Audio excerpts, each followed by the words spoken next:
नमस्कार मित्रांनो, विण दोघांतलीही तुटेना ह्या मालिकेच्या आजच्या एपिसोडमध्ये खूप मोठा ड्रामा, वादळ आणि अर्पिताचा खरा बुरखा फाटताना आपल्याला पाहायला मिळाला आहे.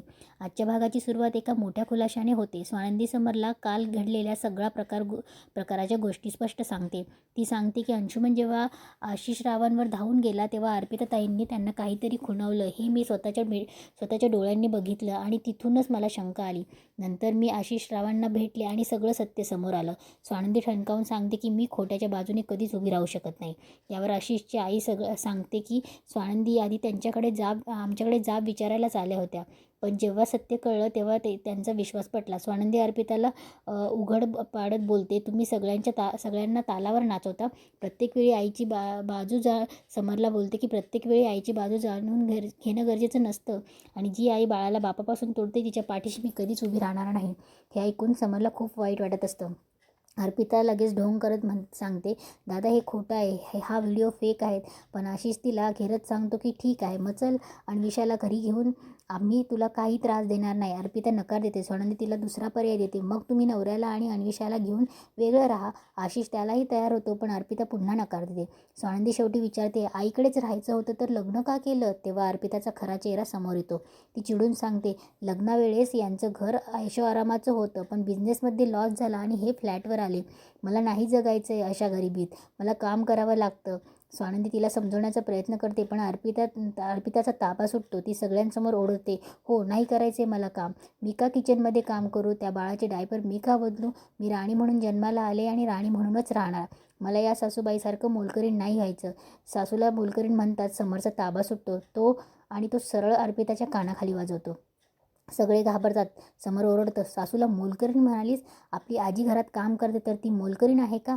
मल्लिका तिची बाजू घ्यायला जाते, पण समर तिला रोखतो. समर अर्पिताला सुनावतो, तू सर्वांची फसवणूक केलीस. घरातल्या व्यक्तीने काम केलं तर त्यात वावगं काय? तू सासूवर हात उचलतेस. चौकशीत तो बाप म्हणून तुला माहिती का? याची चौकशी तू म्हणते ना अन्विषा तुझ्याकडे राहते, पण याची चौकशी जेव्हा करतील ना, जेव्हा तू म्हणते की कोर्टात खेचेल, तेव्हा चौकशीत बाप म्हणून तो योग्य आणि तो आई म्हणून चुकेल हे सिद्ध होईल, कळतंय? समर पुढे चिडून सांगतो, अशा धमक्या देऊन नातं टिकणार आहे का? तुला माहेरी फक्त ऐशोआराम करायला आणि लोळायला यायचं असेल तर चालती हो आत्ताच्या आत्ता इथून. समर इमोशनल होऊन स्वानंदीला सांगतो, तुम्ही माझे डोळे उघडलेत. आता तुम्ही जो निर्णय घ्याल त्याला माझा पूर्ण पाठिंबा आहे. पण अर्पिताचा उद्धटपणा थांबत नाही. ती समरला ढोंगी म्हणते. तेव्हा समर पुन्हा तिच्यावर हात उचलायला धावतो. स्वानंदी त्याला थांबवते. अर्पिता निर्लज्जपणे बोलते, मला सासू आणि तिचं खानदान आवडत नाही, त्रास होतो त्यांचा. समर रडत बोलतो, मला तुझा भाऊ म्हणून लाज वाटते.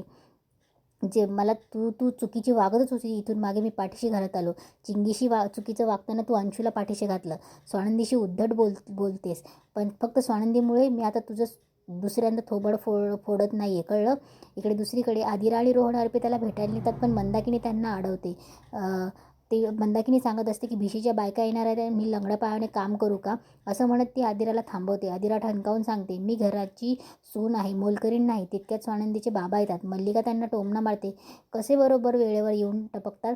बाबा मंदाकिनीला उत्तर देतात, आदिराला जाऊ दे, तुला काय लागतं ते काम मी करेन. पण आदिरा स्पष्ट सांगते की घरात बघा मी जाणार आहे, माझ्या तिकडे घरात क्रायसिस असल्याने मला तिथे जाणं गरजेचं आहे.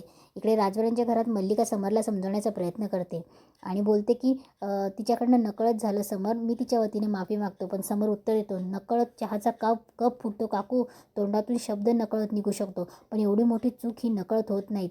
तिकडे आजी मल्लिकालाही झापते. आजी बोलते की मल्लिका किती पोरांना पाठीशी घालशील, आई आहेस ना तू, कधीतरी कान पिळ जरा त्यांचे, तू शिकवत नाहीस म्हणून पिंट्याला असं वागवावं लागतं.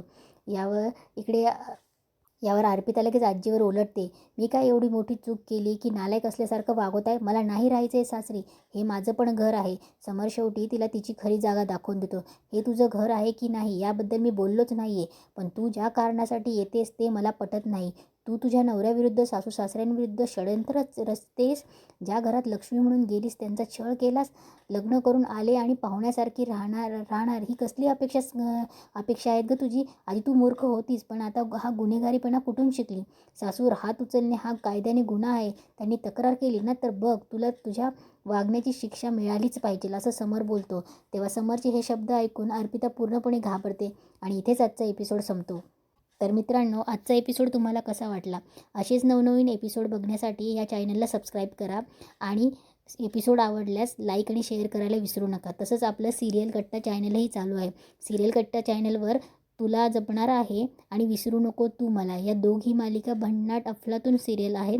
त्याही तुम्हाला आणि त्या चॅनलला 1000 सबस्क्राईब पूर्ण करून दिल्याबद्दल तुमचेही मनापासून आभार.